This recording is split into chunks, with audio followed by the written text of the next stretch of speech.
Mga karangkada, live traffic update muna tayo. Nakita nyo sa inyong mga screens ngayong maulan na Huwebes ay ang traffic situation dyan sa may kanto ng Quezon Avenue at West Avenue. Unahin natin na sa left side ng inyong mga screen. Sa ngayon ay moderate to light. Ang daloy ng trapiko sa mga oras na ito. Ito yung eastbound lane ng Quezon Avenue. So ito yung mga galing ng Espanya, dumaan ng Quezon Avenue papuntang Quezon Memorial Circle at papunta yan sa Fairview area. Samantalang nasa right side ninyo mga screens, yung maluwag ngayon, ang daloy ng trapiko, yan naman yung mga galing ng Commonwealth Avenue, dumadaan ng Quezon Avenue, papunta dun sa Miss Skyway on-ramp at papuntang Maynila. May 22, 2025, Huwebes, tuloy-tuloy pa rin ang pag-arangkada ng mga nagbabagang balita. Diretsuhan tayo at wala nang paligoy-ligoy pa. Kasama nyo kami sa mga kwento ng bayan at lakas ng masa. Sa ngalan ni Nina Corpus, ako si Jackie Manabat. Bawat komento, pulso ng bayan, importante yan sa amin. Bawat issue, dadaanan natin yan. Kaagapay nyo kami sa mga usaping hindi dapat palampasin.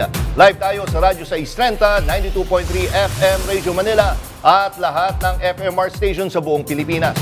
Gayon din sa Signal TV Channel 31. Ako si Jack Batallones. Ito ang Arangkada Balita. Pangulong Bongbong Marcos pinag-courtesy resignation ang lahat ng miyembro ng gabinete. Senado, formal nang tatayo bilang impeachment court sa Hunyo 3. Away sa lupa, naging mitya ng buhay ng isang tribal leader sa Davao City. Sa pool sa video, rider, patay ng sumalpok sa police mobile. At Pinoy Hollywood stars na sina Dolly De Leon at John Briones, bagong cast sa Netflix series na Avatar: The Last Airbender. Patay ang isang tribal leader matapos barilin sa Marilog, Davao City. Away sa lupa ang tinitignang motibo sa krimen. Yan ang umarangkadang balita ni FMR News Davao correspondent Hernel Tokmo.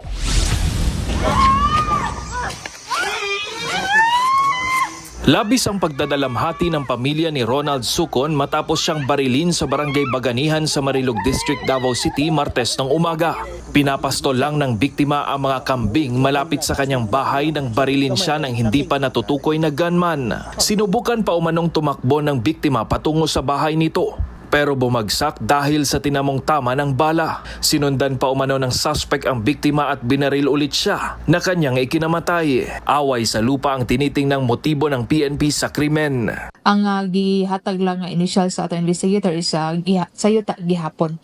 And parehara ni sa last nga nahitabo sir. Ang kani sir positive gihapon ta nga ma-file ni nga kaso sa Office of the City Prosecutor kay naaman taya person of interest sir no nga sa kani nga insidente. Si Sucon ay isang tribal leader sa kanilang lugar at caretaker ng lupain. Hustisya ang panawagan ng pamilya ng biktima. Unta maaksyonan ni sa mga kapulisan o sa mga opisyal diri sa Baganihan. Unta mataga-agustisya ako igsuon nga si Ronald Usukon. Napag-alamang may insidente na rin ng pamamaril sa naturang lugar dahil din sa away sa lupa. Hernel Tokmo, umarangkada sa pagbabalita. Patay ang isang rider ng sumalpok sa police mobile sa Banga, Aklan. Sa kuha ng CCTV, tiyempong palabas ng highway ang motorsiklo nang dumaan ng police mobile. Matapos bumangga, nakaladkad ng ilang metro ang rider. Sinubukan pang isugod sa ospital ang biktima pero namatay din kalaunan. Kusa namang sumuko ang pulis na driver ng patrol car. Patuloy na pinaghahanap ang isang batang lalaki na 2 araw nang nawawala sa Davao City. Nitong Martes ng umaga, nahulog umano ang 2 taong gulang na lalaki sa ilog sa barangay 5A, Pag-asa sa Bangkerohan, Davao City. Ayon sa Davao City Police, naglalaro ang bata nang mahulog ito sa ilog. Nakita pa ng ilang bata ang biktima na umiiyak habang tinatangay ng agos. Patuloy ang search and retrieval operations. Samantala, humihingi ng katarungan ng isang ginang na namatayan ng 10 taong gulang na anak matapos umanong magpatuli sa isang lying-in clinic sa Tondo, Manila. Ayon kay Marjorie San Agustin, isang nagpakilalang doktor ang nagturok ng 20cc ng anesthesia sa anak. Pero bigla na lang daw nanginig ang bata. Dinala sa ospital ang bata pero pumanaw rin. Formal nang ipinakilala ni Pangulong Ferdinand Marcos Jr. ang mga bagong batas na layong palakasin ang plano sa ekonomiya at kapasidad ng bansa sa panahon ng sakuna. Kanina, isinagawa ang ceremonial signing at presentation sa Kalayaan Hall ng Malacanang. May report si Kath Kahukom. Ay papatupad ang programa ng Wasto at naghahatid ng pakinabang sa mamamayan. Pinangunahan ni Pangulong Ferdinand Marcos Jr. ang seremonya ng pagpapakilala ng mga bagong batas na sinasabing magpapatibay sa direksyon ng bansa pagdating sa ekonomiya at disaster preparedness. Isa sa mga pangunahing batas na nilagdaan ay ang Republic Act 12145 o ang Philippine Economy Planning and Development Act. Sa ilalim nito, itinatag ang bagong Department of Economy, Planning and Development o DepDev na siyang mangunguna sa long-term national planning. Hindi lang po puro plano. Dapat nakikita at nasusubaybayan natin ang progreso ng ating mga proyekto. Sa parehong okasyon, binigyang diin ni Pangulong Marcos ang kahalagahan ng pagkakaroon ng institusyon na tututok sa mga long-term development goals, lalo na sa gitna ng mabilis na pagbabago ng global economy. Sa tulong ng mga batas na ito, makakamit natin ang ating layunin na gawing mas maayos, mas ligtas, at mas maginhawa ang buhay ng bawat pamilyang Pilipino. Kasama sa mga dumalo sa Kalayaan Hall ang mga kinatawan ng iba't ibang ahensya ng gobyerno, mga economic managers at development planners na susuporta sa bagong ahensya. Hindi po mapapantayan ang mga sakripisyong inialay ninyo upang matiyak ang kaligtasan ng sambayanan. Bagamat araw-araw ninyong hinaharap ang panganib na kaakibat ng inyong trabaho, hindi kayo nag-aatubiling pumunta sa inyong field site, umaga man o gabi. Target ng DepDev na pagsamasamahin ang mga fragmented planning functions ng mga ahensya at lumikha ng isang national strategy para sa inclusive growth. Kat Kahukom, umaarangkada sa pagbabalita. Ipinag-utos ni Pangulong Ferdinand Marcos Jr. ang pagsusumite ng courtesy resignation ng lahat ng miyembro ng kanyang gabinete at mga itinalagang opisyal. Ito'y bilang bahagi ng isinasagawang performance review ng administrasyon. Narito ang report. Kabilang sa utos ng Pangulo ang lahat ng cabinet secretaries, mga pinuno ng ahensya na may cabinet rank, mga presidential advisors at special assistants. With this bold reset, the Marcos administration signals a new phase, sharper, faster, and fully focused on the people's most pressing needs. So, hindi na po siguro natin ikakagulat ang pagtawag po ng courtesy resignation ng Pangulo sa kanyang mga cabinet secretaries, heads of agencies with cabinet rank, other heads of agencies, and presidential advisors and assistants.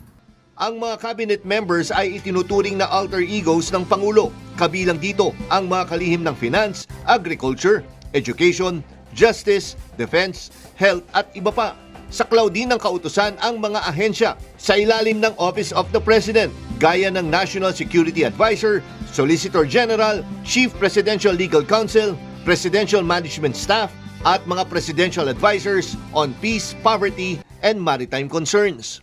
Ayon sa datos, meron mahigit 20 cabinet-level departments at maraming ahensya ang naka-attach sa bawat isa, tulad ng Bureau of Customs sa ilalim ng Department of Finance at Philippine National Police sa ilalim ng DILG.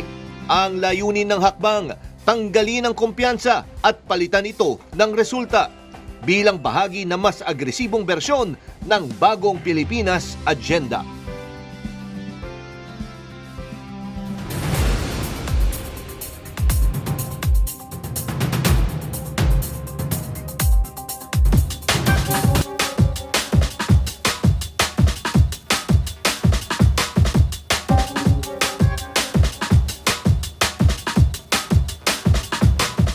Pinagpasa ng courtesy resignation ang buong gabinete. Isang matapang na hakbang mula kay Pangulong Marcos Jr. Hindi ito palit mukha lang ha, ito'y malinaw na senyales ng political will at tunay na malasakit para sa bayan. Ang utos ng Pangulo, alisin ang kumpiyansa, palitan ng resulta. Sa tingin mo, makakatulong ba ang malawakang pagbabago sa gabinete para sa mas mabilis, mas epektibong serbisyo para sa masa? Mukhang hindi lang ito recalibration kundi full throttle para sa bagong Pilipinas. Ikaw, pabor ka ba sa panibagong simula?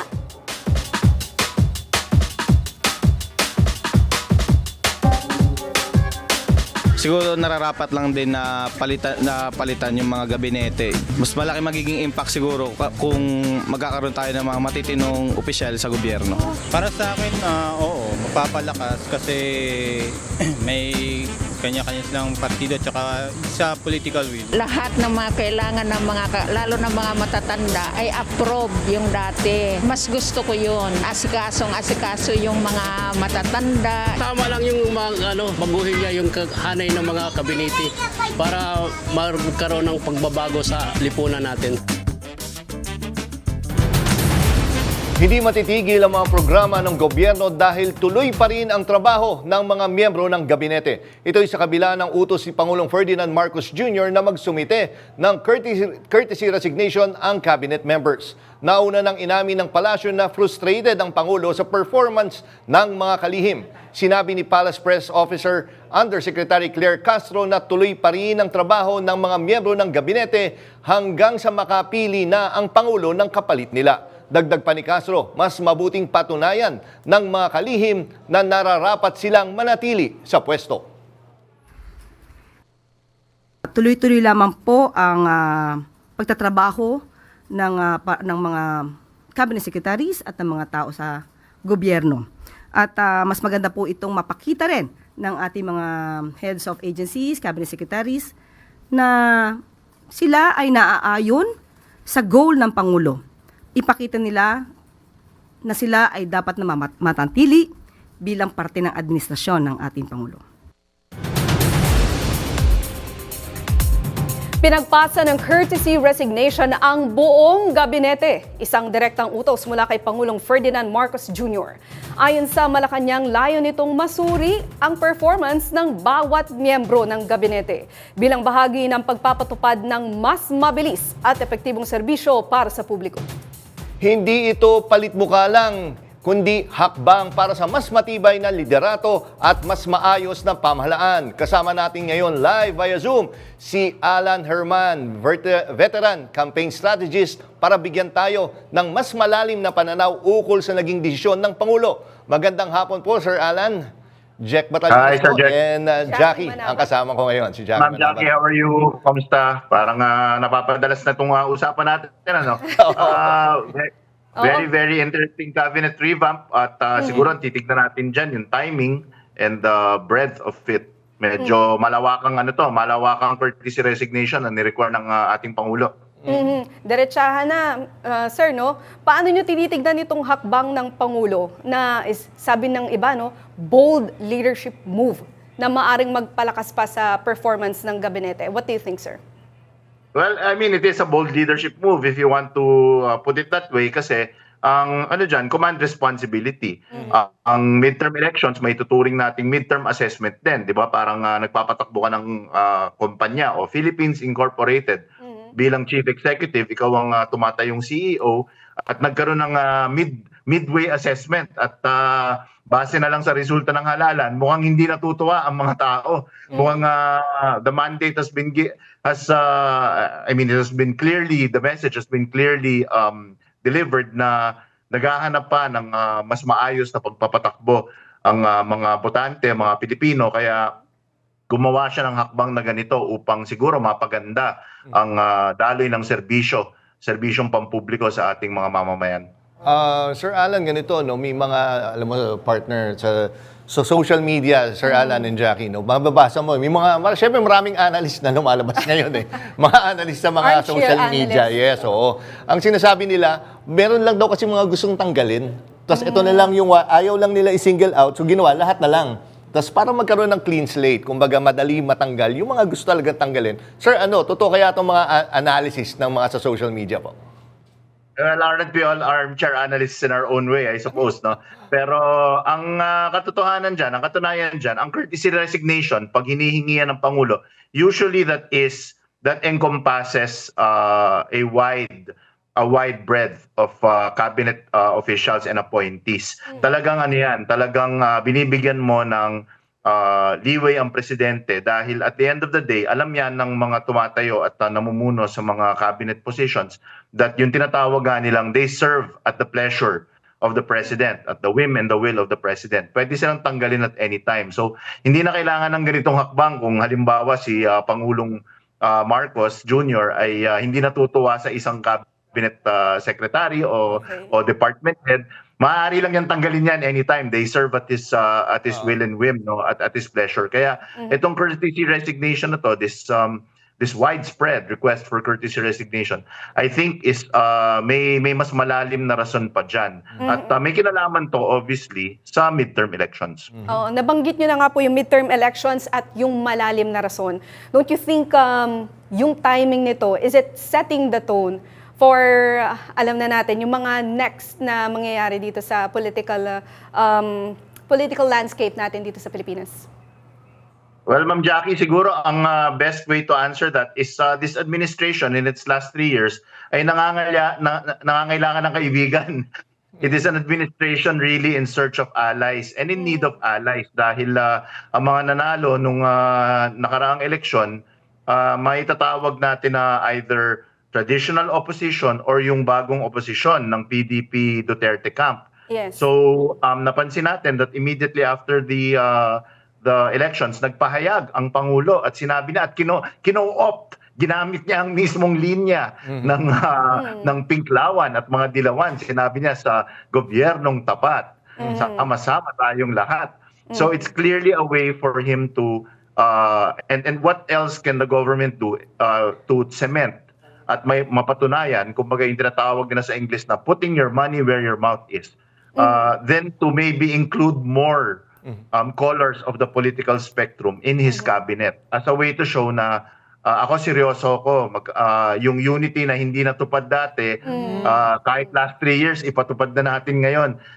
Let's get cabinet secretaries from other colors of the spectrum siguro ang mangyayari dito. Yun nga sir, interesting yung sinabi niyo magiging composition. So pwede nga kumuha mula sa liberals. Kasi kung matatandaan niyo, Sir Alan, di ba, kailan lang si Arnel Ignacio mula sa OWA ay natanggal. Alam naman natin na allied dati kay Pangulong Rodrigo Duterte. So ano nakikita niyong maging composition nito? Maging open sa lahat? Or pwedeng pumasok na yung mga liberals sa cabinet ng Pangulong Marcos po? I would think so. I would think right now, ang hahanapin talaga ni Pangulong Marcos Jr., kung ako siya, syempre ay nobody can really preempt the president. Pero the wise move siguro na is to extend an open hand and build bridges with other political leanings at ilagay sila sa gabinete. At malinaw again, no, paulit-ulit ko itong sinasabi, Sir Jack, Ma'am Jackie, no, malinaw ang hinahanap ng tao base sa resulta ng eleksyon. Titignan mo lang yung top 5 senators, kung ano ang pinaglalaban ng first 5, top 5 senators. Alam mo na kung anong hinahanap ng tao. So maybe it's that. Doon magpo-focus ang Pangulo sa edukasyon, sa livelihood, peace and order, trabaho, food security. Siguro dyan magpo-focus ang Pangulo. Sir, nabanggit niyo na yung election, no? And I would like to ask you as a veteran campaign strategist, could this be a bold move, a power move for the 2028 elections? In terms of boldness, I wouldn't really call it a bold move. I would think that this is terrible word, no, terrible term. Hindi ko naman sinasabing fractured o lumulubog ang ating pamahalaan, pero siguro this is damage control. Siguro ito ang way upang ma-stem yung tide dahil ang taas ng momentum ng political opposition laban sa administrasyon. Whether it be yung tinatawag nating traditional opposition, yung mga Dilaw, yung mga liberals, o yung PDP, pangkat ng PDP. So this is probably a way for the administration to stem the tide and reset. Teka muna, let's reset. Recalibration nga ang term ni Pangulong Marcos. Going to the economic impact, no, tignan natin gaano nga ba kahalaga para sa isang administrasyon yung ganitong klaseng internal review nasa gitna ng termino? Ano yung magiging impact nito sa publiko? That's a great question, Ma'am Jackie. I know for a fact na yung mga business groups, I think the Makati Business Group, had a meeting today at inuphold nila ang kasalukuyang liderato. Essentially, sinasabi nila, President Marcos, huwag niyong papalitan ang mga economic managers natin midstream dahil gusto na ho natin yung mga nakalagay dyan. But we shall see. It really depends on key stakeholders. Kung saan man magkakaroon ng palitan sa departamento, depende yan sa pagtanggap ng mga stakeholders, whether it will be a force for good or force of hindrance. Makikita natin. I just hope and pray bilang Pilipino that the president will make wise choices. Okay, naku, maraming salamat Sir Alan Herman sa maganda mong insights always, and thank you na lagi kang available para sa Arangkada Balita. Magandang hapon sir at ingat po kayo.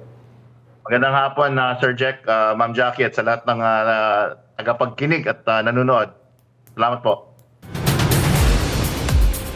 Sa gitna ng lumalalang kondisyon ng San Juanico Bridge, kumpirmado ng magkakaroon ng bagong tulay na itatayo sa tabi ng kasalukuyang istruktura. Target itong matapos matapos ang termino ni Pangulong Ferdinand Marcos Jr. Ang detalye mula kay Angela Babad.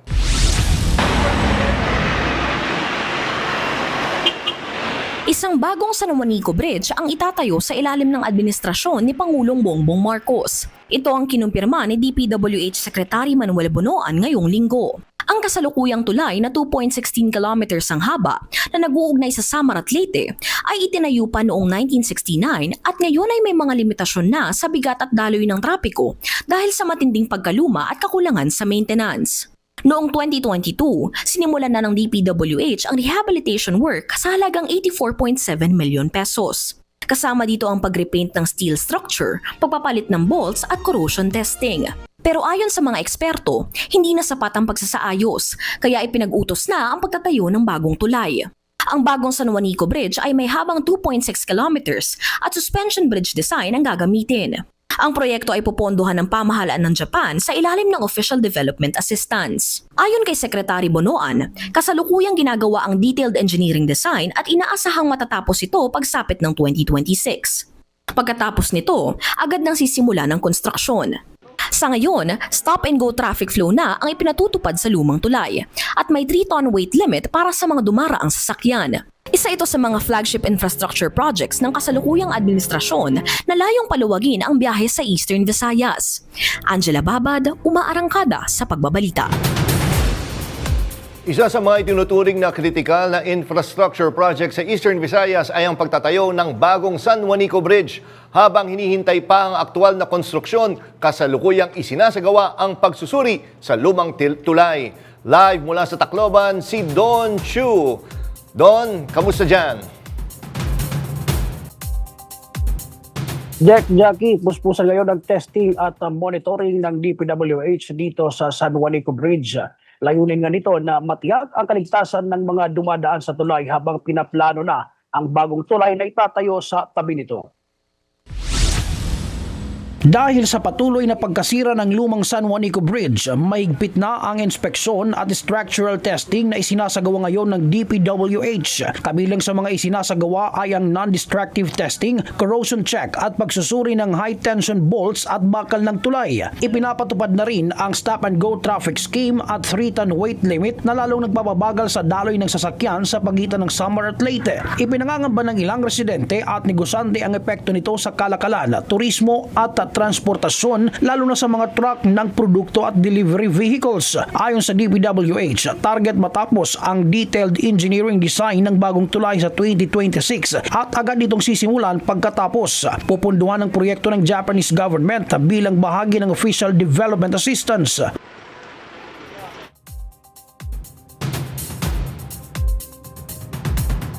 Jack, habang nagpapatuloy ang inspeksyon at paghahanda, tanong ng marami kung may sapat bang traffic plan habang hindi pa natatapos ang bagong tulay at ano raw ba ang magiging epekto nito sa inter-island trade at kabuhayan ng mga taga-Leyte at Samar. Balik sa inyo, Jack at Jackie. Don, syempre may mga kalakal, may mga produkto na idinadaan dyan, no? Kaya mababa yung presyo. Pero kapag tinanggal yan, ano ba ang sentimiento ng mga nangangalakal dyan o yung mga negosyante kapag nire-route itong ruta na ito?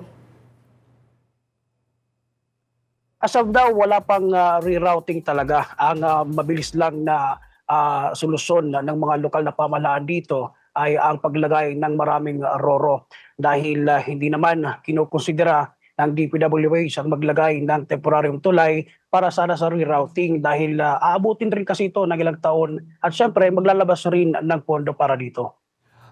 Don, ganito, no? Nagulat ba yung mga residente dyan sa ginawa or nagkaroon naman ng consultation bago ito ginawa? I mean, napaghandaan ba talaga ito ng mga taga-Tacloban at Eastern Visayas?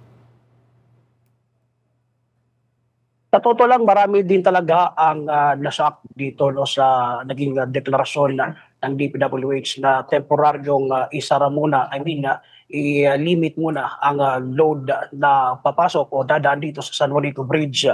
At hindi pa rin nasasabi ngayon ng mga residente at may ilan rin na sinasabing hindi raw sila naikonsulta sa kanila or naitanong kung pabor ba ito sa kanila, pero isa lang ang sigurado at i-make sure ng DPWH at ilang mga ahensya ng gobyerno ang safety ng mga dumadaan dito sa tulay. Kaya ni-restrict lang muna ito temporarily from 3 tons. Pero tinitingnan din ngayon ng DPWH ang pagkaroon ng emergency retrofitting para madagdagan ng load limit from 3 tons ay maging 10 tons na nang sa gano'y magkaroon ng mas malaki pang sasakyan na makakadaan dito. Instead from 3 tons na usual lang ay mga private vehicles ay pwede na makaraan dito ang mga maliliit na bus. As long as dito lang ang bus ng 10 tons. Okay, Don, huling tanong na lang, no? Di ba may diniscuss ka na roro? Hindi ba dadagdag to sa gastusin ng mga trucking, mga ganon, yung mga negosyante dyan? Hindi pa naman nagpalabas sa ngayon yung mga roro ng rates. Ang iba naman, dahil nga sa declaration ng state of emergency, ay magbibigay lang muna ng subsidiya sa mga affected na mga truckings at ganoon din sa mga PUVs, yung mga bus. Pero sa ngayon, so as to rates, ay hindi pa rin nagpapalabas itong mga roro. Kanina, sinagawa ang isang test floating ng isang cargo vessel from Tacloban Seaport sa Amendayan Port at ito ay ang pinakamabilis na alternative route. Pero sinabi ng kumpanya ng shipping lines na wala pa silang nakikitang bracket or range kung nasa magkano ba ang magiging pricing so as to pagkarga ng mga malalaking sasakyan na tulad ng bus at mga delivery trucks. Okay, maraming salamat, Don Chu ng Tacloban. Ingat ka dyan, sir. Kinumpirma ng Armed Forces of the Philippines na naka-restrict at naka-confine sa loob ng military camp ngayon ang mataas na opisyal ng militar na naharap sa kasong rape at attempted rape. Ayon kay AFP Public Affairs Chief Colonel Xerxes Trinidad, agad na inalis sa pwesto ang opisyal na matapos ang reklamo mula sa 2 junior officers na nagsilbing mga aide niya. Batay sa reklamo, nangyari ang umano'y pang-aabuso noong January 29 matapos ang isang aktibidad na inabot hanggang madaling araw sa salaysay ng mga junior officer. Sila ay pinatulog umano ng opisyal sa kanyang quarters at doon na raw naganap ang pang-aabuso. Sa aming pagbabalik, impeachment trial ni VP Sara gugulong na sa Hunyo.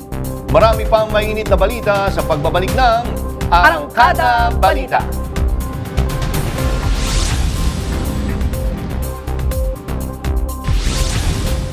Sa kabila ng naunang pahayag ni Senate President Cheese Escudero na sa Hulyo pa dapat magsisimula ang impeachment trial, kumpirmado na sa Hunyo at 3 na ito sisimulan.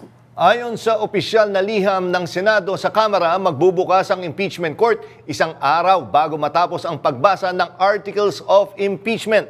Narito ang report ni Angela Babad. We will try to afford him every opportunity. Sinabi ni Senate President Cheese Escudero noong Pebrero na posibleng sa Hulyo pa pagkatapos ng SONA magsisimula ang impeachment trial ni Vice President Sara Duterte.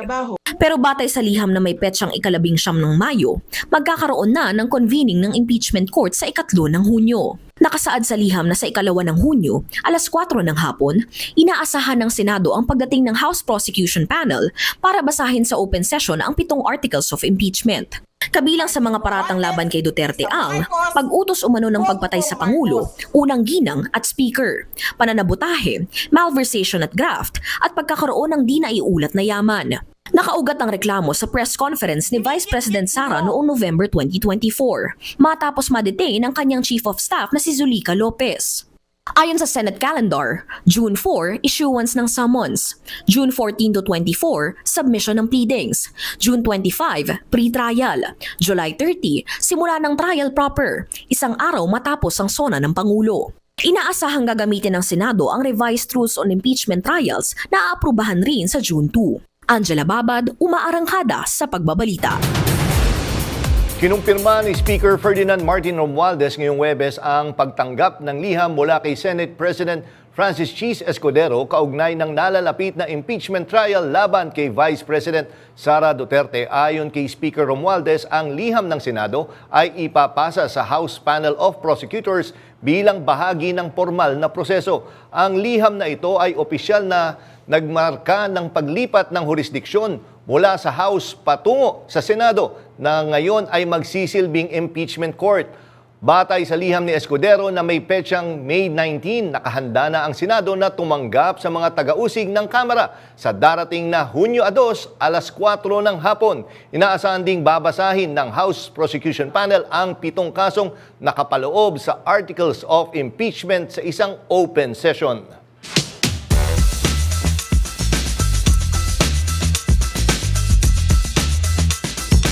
Habang nalalapit ang pagbubukas ng impeachment court sa Senado, mas lumilinaw ang panig ng taong bayan at ito'y malinaw na naipakita sa resulta ng 2025 midterm elections. Isa sa mga muling inihalal ng mga botante ay si Manila 2nd District Congressman Rolando Valeriano, ang unang naghain ng resolusyon para imbestigahan ang issue ng confidential funds ng Office of the Vice President. Ngayon, live natin siyang makakausap dito sa studios ng PRTV. Magandang hapon po, Congressman. And again, congratulations po sa inyo. Salamat po at magandang hapon po sa inyong lahat. Sa lahat po ng nanonood ng Arangkada Balita. Okay, Congressman, siguro bago na tayo mag-tackle tungkol sa impeachment, alam natin na naging mahirap yung naging campaign nyo ngayon dahil, of course, alam naman natin na talagang during sa isang campaign rally, talagang binanata. Paano nyo na-survive yung ganun po? Siguro baka mas nakaganda yon kasi personal naman yung attack niya. She did not attack me in regards to corruption or yung performance ko sa Congress o sa district. 95 out of 122 barangay na ipaayos ko during my 6 years.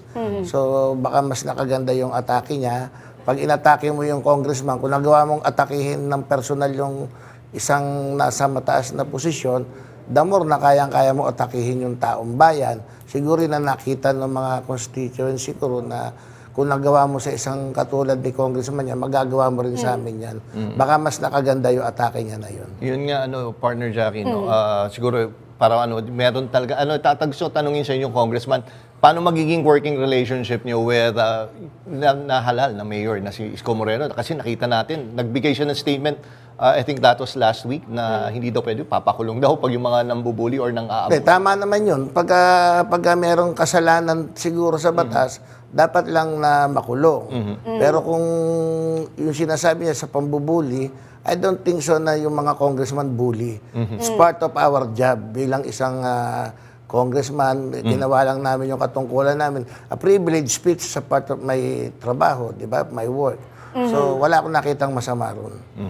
Speaking of which, kasi para sa mga manonood natin ngayon, kayo yung nagbigay ng privileged speech tungkol sa confidential funds. Kaya nga, heto na, meron tayong trial. How do you feel about it? Ngayong muli kayong naihalal. Well, I feel vindicated dahil siyempre, after so many accused na ginawa, kesyo hindi raw totoo, ipinaliwanag niya sa media, ipinaliwanag sa entablado, at lumabas din yung katotohanan. Nanalo ako bilang congressman sa 2nd pagkakataon, at ngayon, time is come siguro by June 2, at least masagot niya yung improper forum, yung allegation sa kanya na inaccuse ko siya ng corruption at ng katiwalian, masasagot niya na yan sa impeachment trial. Alam mo, Congressman, maraming maraming nagbibigay ng opinion tungkol, Jackie, dun sa yung mga names, ng mga fictitious names. Ayan. Ang sinasabi, kaya nga confidential funds, so mga confidential din dapat yung identity sa mga confidential names. So, yun yung magiging defense. Hindi naman daw talaga pwedeng ilabas yung tunay na pangalan kasi malalagay sa alanganin yung tao. Ano basa niyo po doon? Depensa niya yun, pero merong memorandum order yung COA na nagsasabi na yung confidential fund talaga, yung pinaka-audit niyan, ilalagay mo sa isang envelope, ilalak mo, at ilalagay mo sa vault. So, hindi naman gagawin yun siguro kung ang ilalagay mo pa rin pangalan doon, fictitious. Di ba? So, dapat, in-audit na lang ng kahit sinong tao yan kung fictitious din lang, di ba? Tsaka ano naman yan, whether fictitious o hindi, meron ka pa rin obligasyon na ipaalam sa taong bayan saan mo ginastos yung confidential intelligence. Hindi naman ibig sabihin na fictitious yung pangalan na yan, gagastosin mo na lang ng 11 araw, I think 11 days, yung 100 million plus. So you have to explain pa rin. Given yung naging papel nyo dito sa usaping confidential funds, tingin nyo this will hold water o ito yung magiging matibay na ebidensya? I think so. O magkakaroon pa ng 250 of the incumbent congressman at that time, yung 19 Congress, bumoto para sa impeachment niya, siguro naman matibay na yun na para panghawakan namin na mayroon talagang ebidensya. At magmamatter naman yan during the impeachment trial. Tignan natin, 24 senator, yung magiging senator judges, at naniniwala ako pagka lumabas naman yung ebidensya na yan, huhusgahan yan ayon sa tama, ayon sa totoo. Doon sa ebidensya na yan. Yes. Kasi may nagsasabi na, partner, na kung walang ebidensya, tuloy ang trabaho. So parang sinasabi na, matibay ba talaga? Or kine-question yung ebidensya na to? So I'm asking you, since kayo nag-privilege speech. Yung ako ang chair ng Metro Manila Development. At isa sa inaccuse ko ron na yung ayudang ibinaba niya sa Metro Manila, parang millions of ayuda. Bilang chairman ng Metro Manila Development, even in my district, at tingin ko sa Inter Manila, wala kaming nakita at wala kaming naramdaman. At yun nga yung hinihingi ko, accountable siya ron, asan yung mga partners mo na mga NGO na up to now, hindi rin naman nila na ilalabas. At even sa COA, wala pa silang sinasubmit. So siguro, baka sa impeachment trial, maibigay niya. Congressman, tingin nyo, may mga openly in-endorse si VP Sara na nanalo sa Senado at sila yung tatayong judge ngayon sa impeachment court. Tingin nyo, dapat ba silang mag-inhibit or hindi naman kailangan yun? Well, naniniwala ako sa wisdom ng mga senator, di ba? They got 16 million, 17 million. Siguro mas accountable sila sa 17 million na bumoto sa kanila kaysa sa endorsement ng isang vice president. So yun nga ang alam mo, sabi ko nga dati, tinanong ko si Congressman Joel.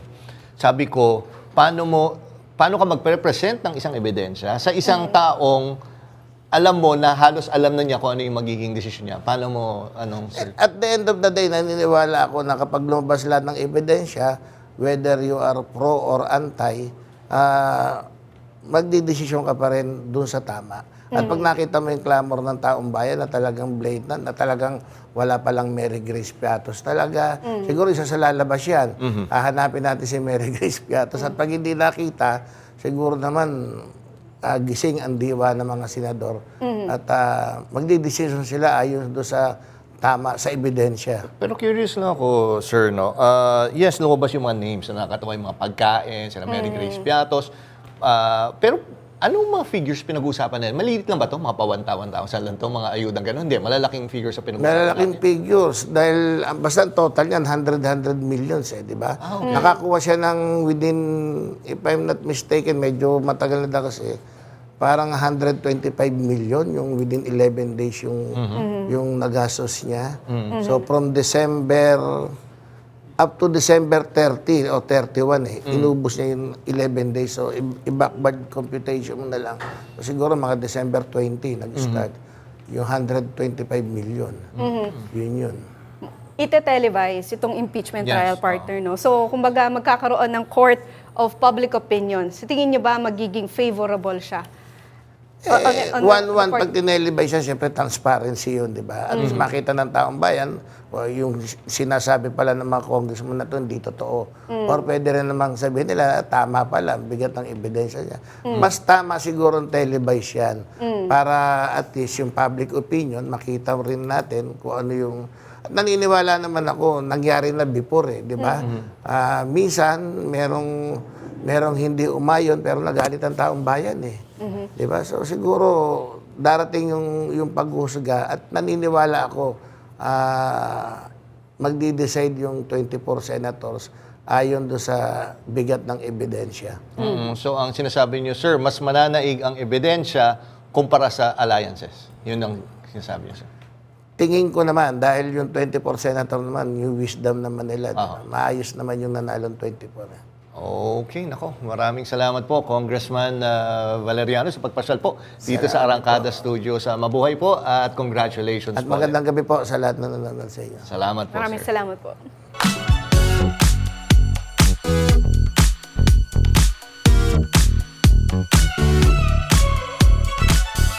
Mga kaarangkada, heto na ang mga latest sa showbiz balita ngayong Huwebes. Na-shock at na-starstruck si BTS Jin nang maka-face-to-face niya ang nag-iisang star ng Mission Impossible na si Tom Cruise.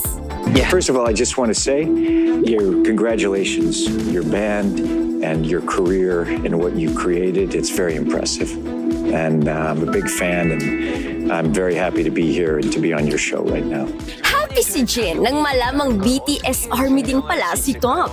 After ng pagfa-fanboy, tinanong ni Jin kung pwede rin ba siyang maging IMF agent. Pero nang ikwento na ni Tom ang mga buwis-buhay na stunts, abay okay na raw pala kay Jin ang kanyang career. Ang guesting ni Tom sa online show ni Jin ay bahagi ng pagbisita ng Hollywood A-lister sa South Korea para sa promotion ng Mission Impossible Final Reckoning. 이런 얘기는 없었잖아. Marami ba tayong mga showbiz chika maya-maya lang, kaya tutok lang mga kaarangkada. Balik muna sa inyo, Jack and Jackie. Sa aming pagbabalik, nasa 8,000 pamilya sa Dato Piang sa Maguindanao del Sur apektado ng malawakang pagbaha. State of calamity idineklara. Marami pang maiinit na balita sa pagbabalik ng Arangkada Balita.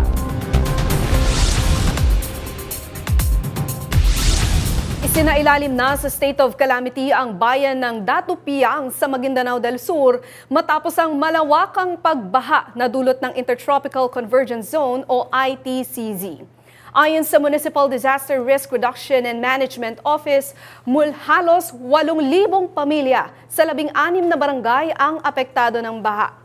Mahigit 1,000 pamilya naman ang kasalukuyang nasa evacuation centers. Nagpaabot na ng ayuda ang Bangsamoro Government at ilang organisasyon para sa mga apektadong residente. Patuloy ang monitoring sa sitwasyon habang inaasahan pa ang pag-ulan sa mga susunod na araw. Nanawagan si National Security Advisor Eduardo Año sa mga bansang kasapi ng ASEAN na manindigan para sa isang maritime order na nakabatay sa international law sa gitna ng tuloy-tuloy na agresyon ng China sa South China Sea.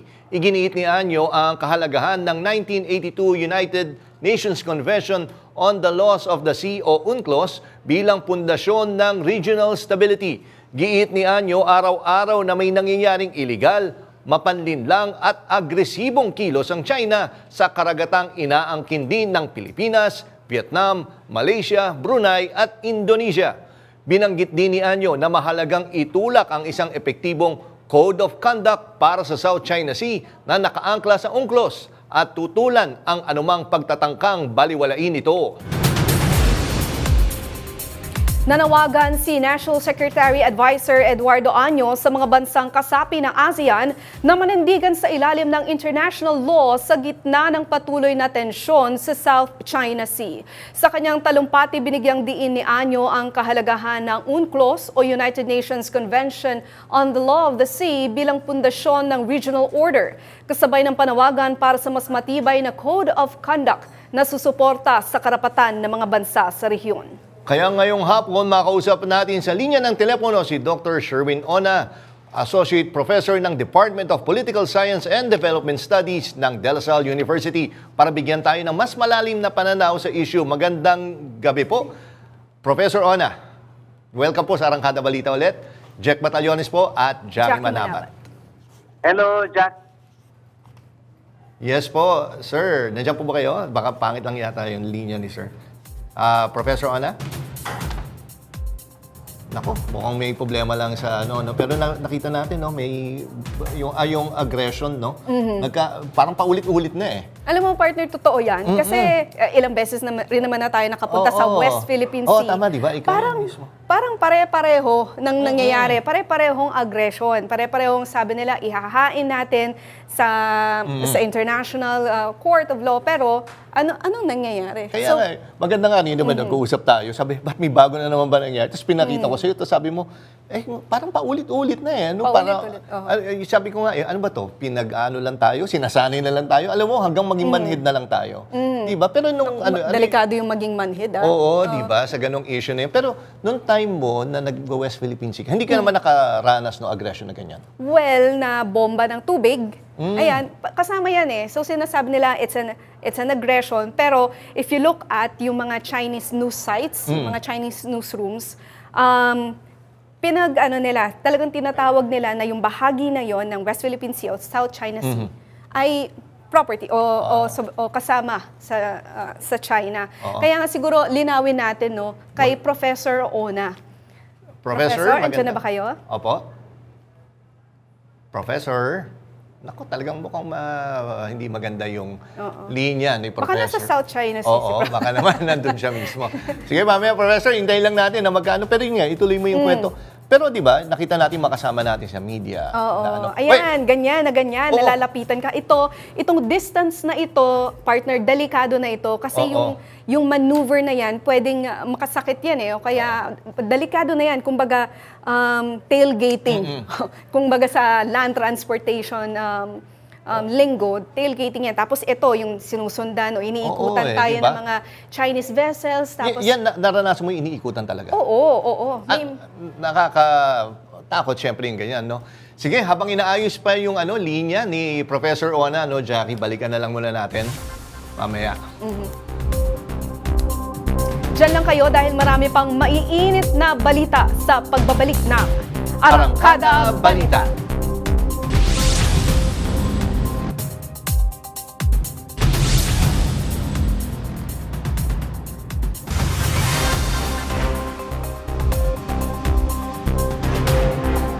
Nasa pool sa video kung paano nakidlatan ng isang police mobile sa Australia. Nakapark ang kotse sa isang open space habang umuulan nang bigla itong tamaan ng kidlat. Wala namang sakay ang naturang sakyan kaya walang nasaktan. Ayon sa mga otoridad, may thunderstorm watch nang mangyari iyan.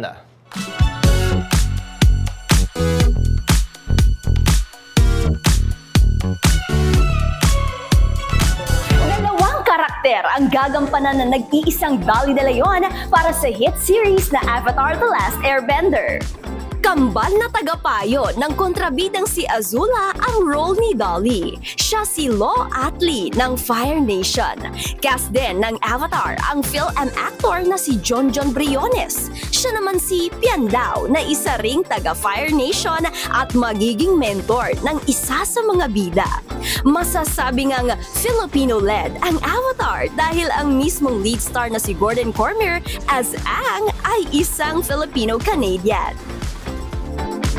At iyan ang mga latest sa showbiz balita. Ako po si DJ Mama Mia ng FM Radio Manila. Balik sa inyo, Jack and Jackie. Diba talaga pang mga Pinoy, no? Kita mo, kinukuha si Ma'am Dolly, no? Tsaka yun si Sir Briones, kinuha doon sa Avatar. Magandang panoorin yan, Avatar. Oo, tsaka magaling talaga mga Pinoy umarte. Oo naman. Kinukuha tayo ng ibang bansa. Iyak ka nga, iyak. Ay, hindi, wala. Hindi tayo marunong umarte. Hindi ngayon yung panahon na yun. At yan ang mga balitang umarangkada ngayong araw. Sa ngalan ni Nina Corpus, ako si Jackie Manabat. At ako naman po si Jack Batallones para hindi mahuli sa usapan, kapit lang hanggang sa susunod na Arangkada Balita.